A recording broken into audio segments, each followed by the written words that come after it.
Hola, ¿qué tal?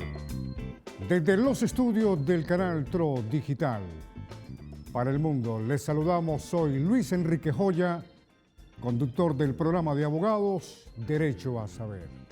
Gracias a cada uno de ustedes que nos siguen en las redes. Estamos a través de canaltro.com, Facebook, YouTube, para que usted nos acompañe y también nos comparta sus opiniones. Hoy, en Derecho a Saber para usted, contenidos digitales. La pandemia nos ha obligado a ser virtuales. El aislamiento social obligatorio, el lamentablemente crecido número de personas que han fallecido, hablo de los datos hasta ayer, y lo que estamos viendo, los hospitales, las clínicas casi al tope, la situación es alarmante y esto nos ha obligado a ser más virtuales. Pues bien, dentro de esta tendencia a estar utilizando redes permanentemente, también sale a flote una realidad que se percibe permanentemente y es los contenidos digitales. Hoy nos complace tener dos expertos, un lujo de invitados, dos personas que conocen muy bien este tema y a las cuales generosamente les hemos pedido que nos acompañen para compartir sus conocimientos y opiniones con ustedes. Quiero saludar en Bogotá, en la capital del país, inicialmente al señor Edwin Bohórquez Aya, gerente digital del prestigioso periódico El Espectador, y quien es una de las personas que precisamente en su condición de comunicador social egresado de la Universidad Javeriana, con una hoja de vida impresionante, hoy nos acompaña para darnos sus conceptos, sus opiniones sobre los contenidos digitales que hoy inundan a millones de seguidores en el mundo. Don Edwin, buenas tardes, ¿cómo está? Bienvenido. Luis Enrique, buenas tardes, muchas gracias por la invitación y esperamos poder charlar sobre eso, los contenidos digitales que hacemos en el mundo digital a diario, porque los volúmenes en los que se produce hoy en día son incalculables, entonces ojalá podamos tener una charla amena. Gracias por su invitación. A usted, don Edwin, gerente digital del prestigioso periódico El Espectador.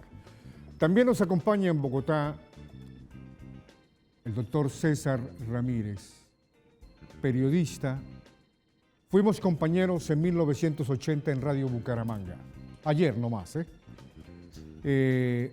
Actualmente tiene un postdoctorado de la Universidad Nacional. Es alguien que comparte su vida en la Unión Americana del Norte y en Colombia, específicamente en Bogotá. Ha estado vinculado a importantes medios de televisión como Canal Caracol, Canal RCN Televisión. En fin, es alguien que tiene una experiencia tanto en medios como también un conocimiento jurídico. Doctor César, buenas tardes, bienvenido, ¿cómo está? Bueno, Luis Enrique, muy buenas tardes, y para Johnny y para todo el equipo de amigos del Canal TRO, un abrazo especial. Para Edwin, por supuesto, y vamos a compartir temas muy interesantes. Gracias por esta introducción. Menos Canal RCN, Luis, no he estado con Canal, pero claro, con Caracol he colaborado un muy buen tiempo y gracias por esta invitación. Así que a sus órdenes para lo que necesiten en esta edición especial. Bien. Como el tiempo que tenemos es muy cortito, voy a tratar de ser lo más rápido posible. El mundo definitivamente cambió. Y cambió con la internet, cambió con estos aparatitos, cambió con las computadoras, en fin. Pero apareció una pandemia y esto potenció nuestra tendencia a ser virtuales.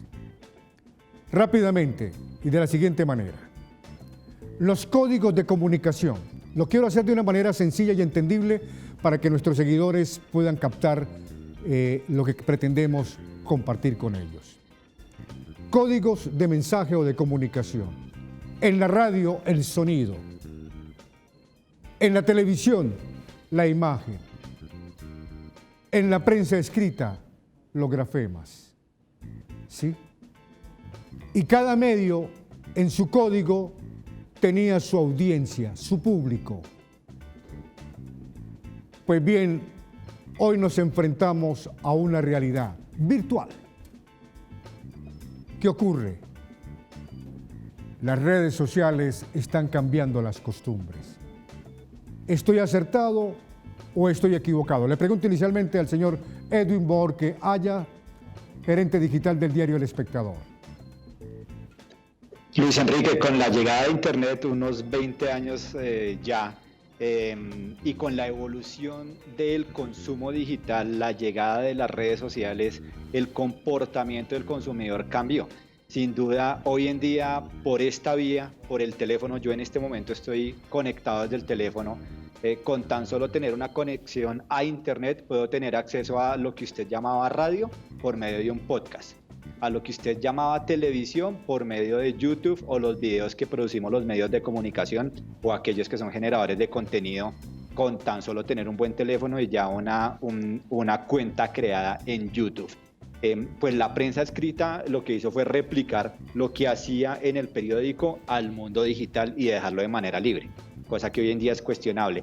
Pero el profundo cambio que hizo como un agente, como un vehículo conector de quienes usamos Internet, que en sí mismo lo hizo la web, fue que todo eso que antes eran medios por aparte, la prensa, la radio o la televisión, las fusionó en un solo escenario, en un canal de distribución, y más aún lo masificó el mundo de las redes sociales.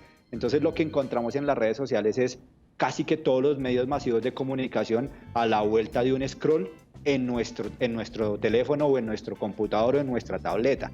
Entonces, hoy en día podemos encontrar la radio, la prensa y la televisión casi que en una misma red social que nos lo proporciona todo.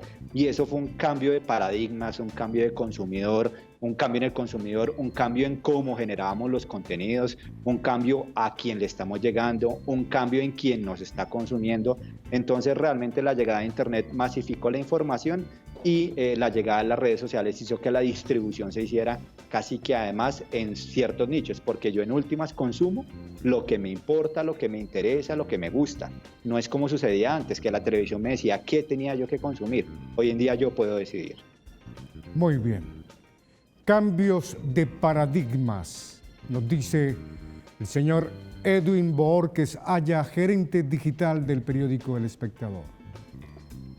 La misma pregunta para el abogado y periodista César Ramírez. César, por favor. Luis, muchas gracias. Bueno, como lo dijo Edwin, yo analizo varios paradigmas, básicamente ni siquiera solo dos. Tenemos una evolución tecnológica que ha permitido, evidentemente, esta transformación digital. Los expertos, sin que tengamos que ser expertos de ingeniería, hablan del Big Data, una capacidad extraordinaria de almacenamiento. Hablan de las inteligencias artificiales con el uso del Machine Learning y, obviamente, los nuevos algoritmos. Y hablan de las nubes computacionales que han permitido, con toda esta nueva tecnología, llegar a esos niveles de lo que llaman especialistas el transmedia, y es utilizar diferentes plataformas que básicamente se integran a nuestros teléfonos celulares. Entonces, en ese grado hemos tenido, y especialmente en los últimos años, exponencialmente un desarrollo tecnológico que ha permitido estar en multiplataformas. Pero yo sí veo con mucha preocupación, Luis Enrique, es un retroceso en los contenidos, porque de la forma que avanzó la tecnología, los contenidos no. Y especialmente mi gran preocupación, y eso lo hice en mi investigación doctoral, es que realmente los contenidos no están a la altura de esa transformación digital. Y ha habido impactos muy negativos, especialmente en los niños, niñas y en los jóvenes. Ha sido terrible el tema de los contenidos, porque muchas empresas, y en eso nos vemos involucrados los medios, nos preocupamos más por el tema tecnológico y no evolucionamos y no mapeamos lo que estaba pasando con el tema de los contenidos, que para resumirlo en una palabra y no ser más extenso, tenemos en una gran mayoría contenidos basura y de cero productividad para las nuevas generaciones. Contenidos basura para las nuevas generaciones. Hoy ese es nuestro tema. Contenidos digitales. ¿Qué estamos recibiendo a través de las redes sociales? Y voy a comentar lo que sucedió hace unos días nada más en los Estados Unidos. 13 fiscales de 13 estados de la Unión Americana coincidieron en sus cuestionamientos a Facebook y exigen, piden, solicitan que Facebook tome medidas para controlar las noticias falsas y los mensajes de odio. Hay una proliferación en las redes sociales de información que no corresponde a la verdad, pero también existe una conducta agresiva, yo diría que muy amenazante, de parte de algunas personas por ciertas posiciones políticas, por ciertas posiciones deportivas o por ciertos conceptos personales. ¿Estamos viviendo acaso en las redes sociales una proliferación de contenidos sin control? Señor Edwin Bohórquez Aya, ¿qué opina usted? Yo creo que nosotros en medio de esta cuarta revolución industrial en la que estamos o que se ha denominado esta explosión de información, que además algunos ya teóricos le han llamado infodemia, y es esta cantidad de información que tenemos por todos lados, por las redes sociales, por el televisor, por la radio, por internet cuando lo estamos chequeando desde el computador, pues tenemos múltiples dispositivos, ha hecho que se produzca mucha información. Y casi que cada persona que tiene un teléfono en sus manos hoy puede ser un generador de información. Eso no se puede negar. Eso es una realidad y hoy en día muchos medios masivos de comunicación, como el Espectador en donde yo trabajo, nutrimos mucha de la información que producimos a partir de lo que se mueve en las redes sociales. Porque no tenemos 2.000 periodistas en cada uno de los puntos de las ciudades más importantes de Colombia o el mundo para poder cubrir en detalle cada uno de los momentos que está pasando. Entonces hay que ser realistas y nos valemos de mucha de la información ciudadana que está en el caso de Bogotá, cuando hay una protesta en Transmilenio, en la Plaza de Bolívar o en cada una de las ciudades del país a donde no podemos tener acceso de inmediato. Eso es importante tenerlo claro. Pero no quiere decir que cualquier persona que tiene un teléfono en sus manos, tiene una cuenta en una red social, puede convertirse en un generador de información de calidad. Eso es súper importante. Y ahí es donde cobra mucho sentido que en el mundo de hoy muchos medios de comunicación hayan tomado la decisión de cobrar por sus contenidos, porque consideran que su contenido es de calidad. Y si el medio de comunicación trabaja en conceptualizar un producto que sea de calidad, tiene toda la lógica que lo cobre. Y van a llegar la otra parte de la moneda, que es el consumidor que valora dónde está el contenido de calidad y va a pagar una suscripción, como pasaba hace muchos años cuando comprábamos una suscripción de un periódico o una suscripción de televisión por cable.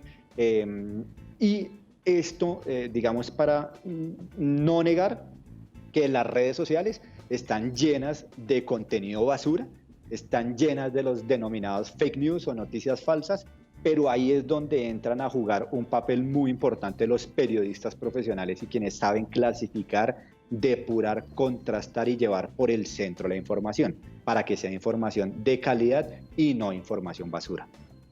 Información basura. ¿Cree usted lo mismo, doctor César? Bueno, comparto un escenario con nuestro colega Edwin.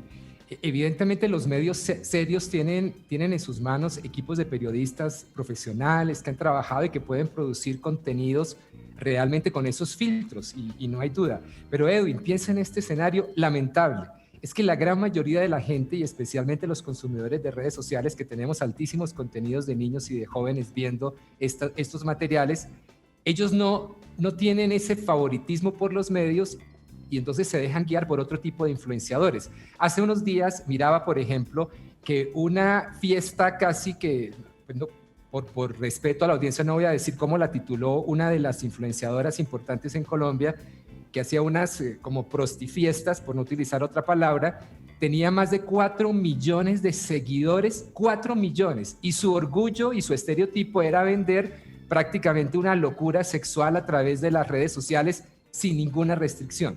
Y Edwin, 4 y 5 millones de seguidores, lo cual era una sorpresa que ni siquiera un canal de televisión de primera línea logra tener 5 millones de seguidores. Y para no referenciar, porque tal vez quisiera poner el nombre porque es totalmente conocida, pero ¿cuál es el problema del paradigma de millones de niños cuando su ídolo puede ser EPA Colombia en un contexto donde puede manejar un tipo de información, como usted lo dijo, prácticamente sin ningún filtro? Ahora bien, aquí hay un problema.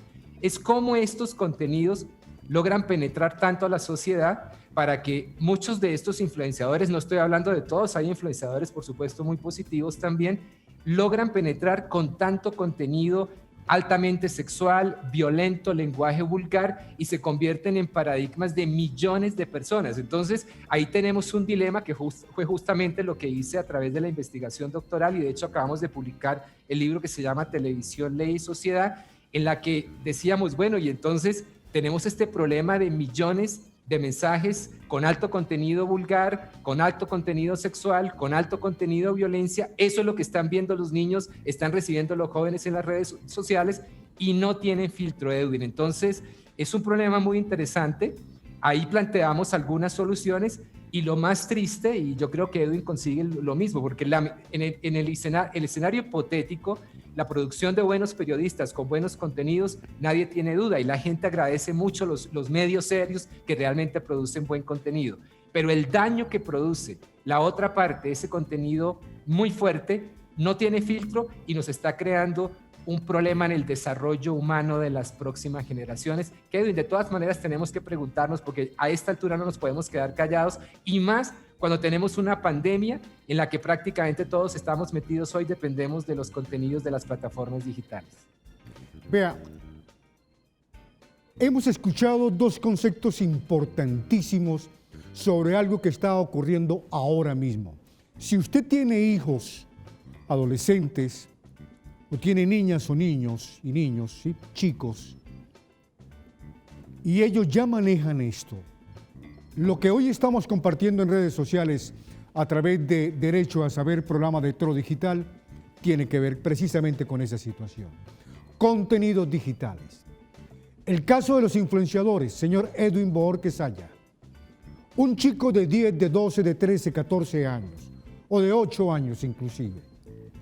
De pronto se sienta ante la computadora de su padre o su madre y dura 6, 7, 8 horas escuchando a alguien decir cosas sin sentido, pero para este adolescente, este supuesto influenciador es un ícono. ¿Por qué ocurre este tipo de circunstancia? Hay varios, Luis Enrique, puntos por tocar ahí.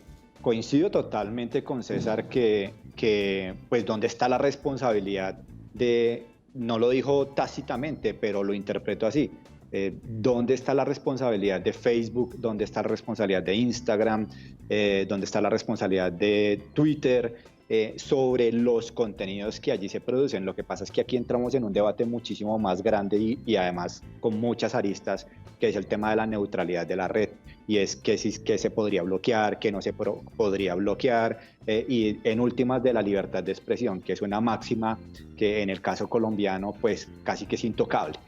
Pero más allá de esa discusión, que es muy amplia y jurídicamente hablando puede tener muchísimos espacios para tocar.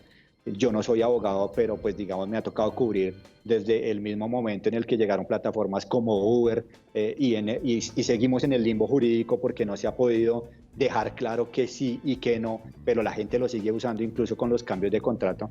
Yo sí creo que aquí hay una gran responsabilidad y yo le recomiendo a quien esté viendo esto en vivo y quien lo vaya a ver en una retransmisión, a quien sea papá, que vaya a una página que se llama Red Papás. Ellos le dan a uno una serie de recomendaciones por franja de edad, en qué momento los niños, adolescentes, preadolescentes, adolescentes y adultos deberían consumir contenidos, incluso desde en qué momento se debería tener un teléfono celular en sus manos.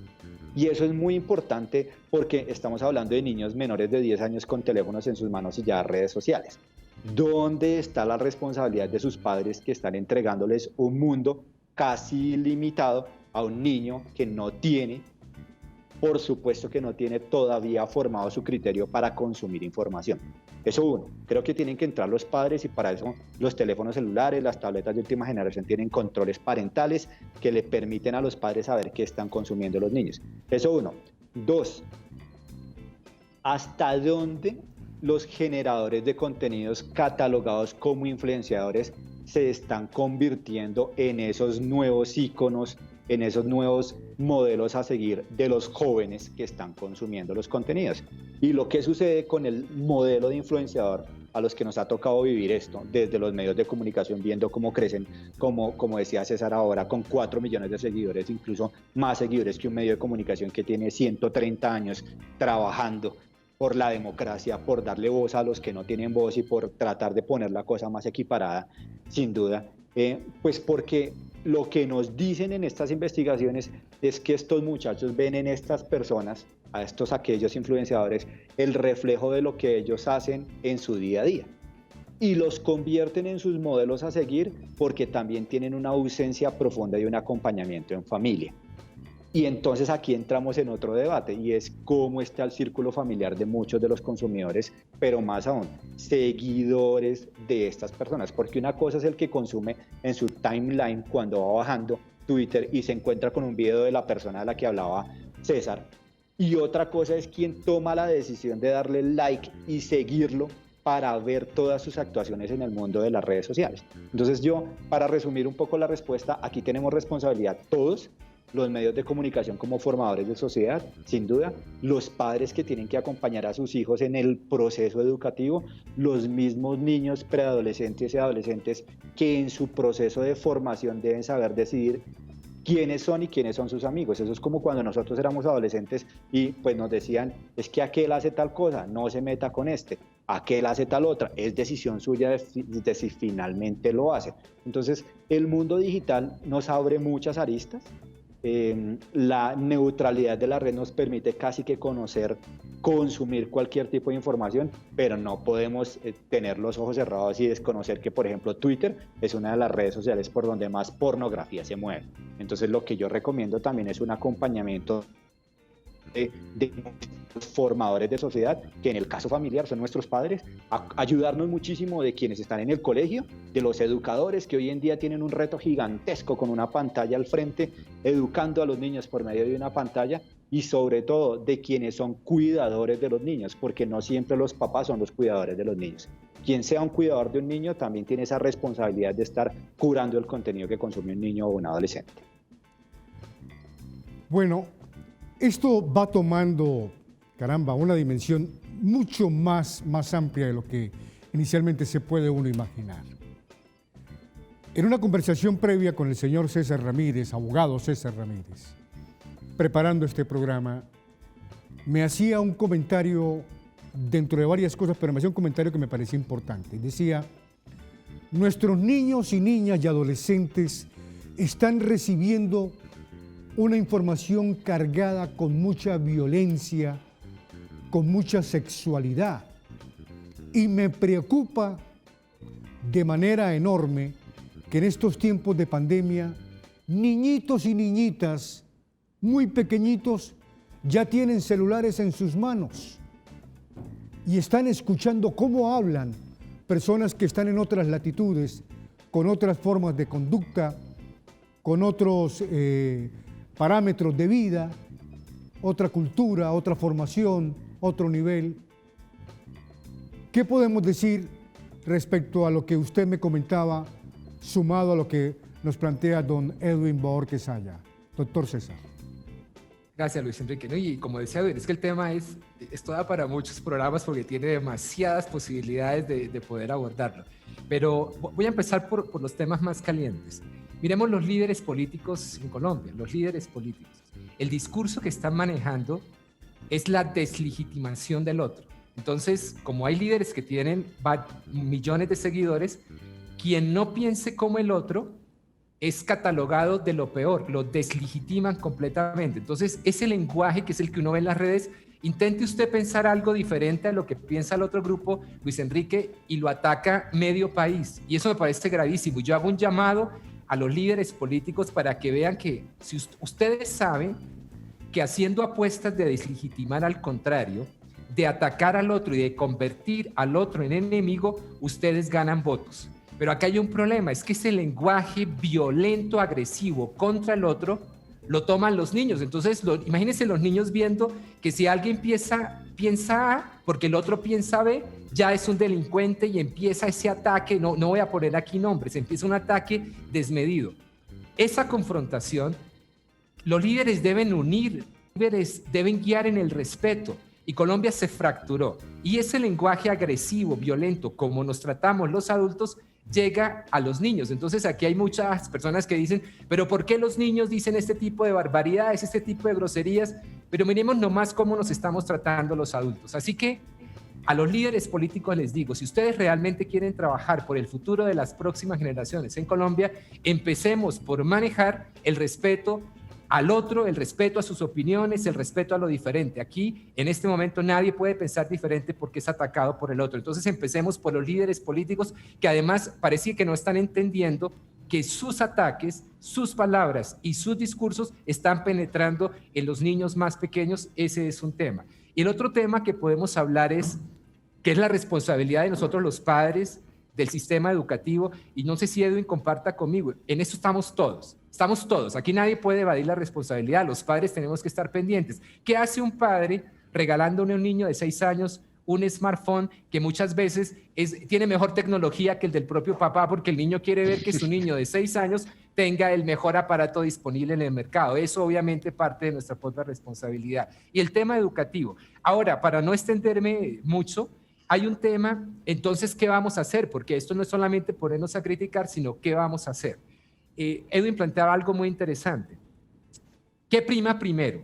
¿El cuidado, el respeto de los niños o la libertad de expresión? Y este discurso se va aquí a lo legal, que inclusive los grandes países, Estados Unidos, Inglaterra, están exactamente frente al mismo dilema. Yo hablaba con comisionados de las comunicaciones en Estados Unidos y les preguntaba y decía, bueno, claro, si uno lanza prohibir en las redes sociales esto, pues evidentemente la gente va a protestar que por libertad de expresión, ¿correcto? Yo tengo aquí la libertad de decir completamente todo esto, pero lo único cierto es que si usted pone en la balanza que los niños a muy temprana edad reciban ese contenido de violencia, agresivo, sexual, etcétera, y peor aún, que cualquier persona tome un teléfono y diga lo que quiera decir, produzca el peor contenido y nadie lo pueda filtrar. Entonces, me parece que dejo en el punto de discusión si la ley, los sistemas legales tienen que actuar para proteger la integridad y el desarrollo personal de los niños por encima de estas personas que trasladan contenidos realmente desastrosos para ellos. Y no lo va a creer, Luis Enrique, sabiendo esta brecha que hay, los pedófilos, las personas del ciberacoso, se han incrementado muchos delitos a través de las plataformas digitales. Hay muchos niños que corren riesgos porque estos delincuentes se hacen pasar inclusive por compañeritos de su propia edad y tenemos muchos delitos a los cuales se exponen a los niños. Yo se hago un llamado a los padres de familia que estemos muy alertas porque estos delincuentes están buscando las redes sociales, penetran muy fácilmente. Y la única forma, tal vez en eso comparto plenamente lo que decía Edwin, es la acción integral de todos para poder proteger a nuestros menores. Y termino el comentario. Si usted me pregunta a mí, ¿quién prevalece en este orden? Luis Enrique, los niños y las niñas y los adolescentes están por encima de cualquier escenario. Tenemos que protegerlos. Es mi comentario. Gracias. Señor Edwin Bohórquez Aya,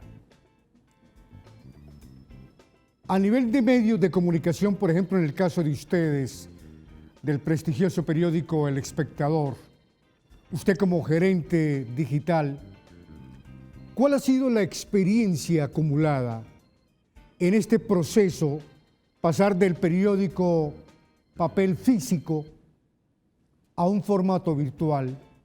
Hasta el momento, ¿cuál ha sido la experiencia? ¿Ha sido grata? ¿Hay buenos resultados?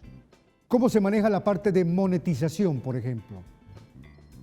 Luis Enrique, nosotros hemos vivido de todo como todos los otros medios, y a mí siempre que me hacen esta pregunta yo cuento una experiencia que me pasó a mí puntualmente en un congreso en Estados Unidos, y se entrevistaba, era un congreso financiado por la Universidad de Texas, por el ICFG, que es como el Centro Internacional de Periodistas, estaba financiando también como uno de los sponsors Facebook, y bueno, un montón de empresas tecnológicas, y entonces había invitados del New York Times, del Washington Post, del País de España, de un montón de medios muy grandes en el mundo, y había una persona allá abajo en el panel y era el primer ingeniero en Estados Unidos que había creado un blog. Y el tipo más o menos nos decía, ustedes medios de comunicación no fueron capaces de ver el futuro y darse cuenta que iban a aparecer plataformas que se les iban a llevar todo el negocio. Y esto, digamos, me gusta hacer este preámbulo porque el tipo tenía toda la razón.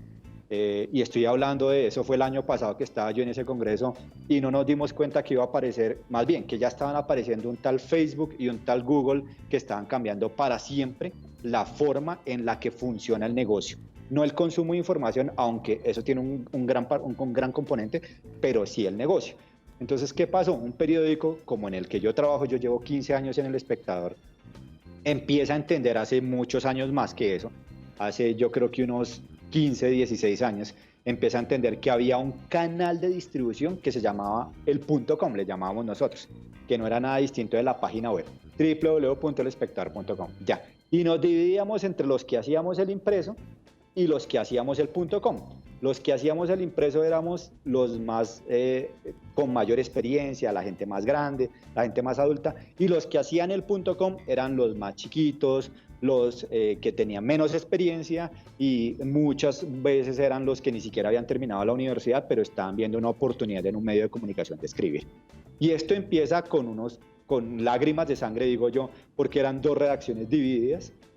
Esta escribía por un lado, esta escribía por el otro, esta escribía con mucho contexto, esta escribía de manera sencilla, rápida y parándole oreja al radio, a ver qué decía el radio, y eso nos causó muchas consecuencias malas, divisiones en la redacción, problemas entre editores, pero hacia adelante fuimos evolucionando, nos fuimos dando cuenta que no debería reinar la tal dinastía del clic, es decir, qué cantidad de gente le estaba haciendo clic a X cantidad de notas, y fuimos al, creo yo, un mejor modelo posible, que es el que tenemos hoy en día. Antes se pensaba muchísimo en qué daba clic, que eso lo siguen pensando muchos medios hoy en día, y hoy en día estamos pensando en qué mantiene más tiempo a nuestros usuarios, cómo hacemos para que se conviertan en suscriptores y cómo hacemos para que no se vayan tan rápido de toda nuestra plataforma digital. Entonces yo siempre digo, con muchas miradas a veces esquivas, que antes nosotros éramos un periódico con más de 130 años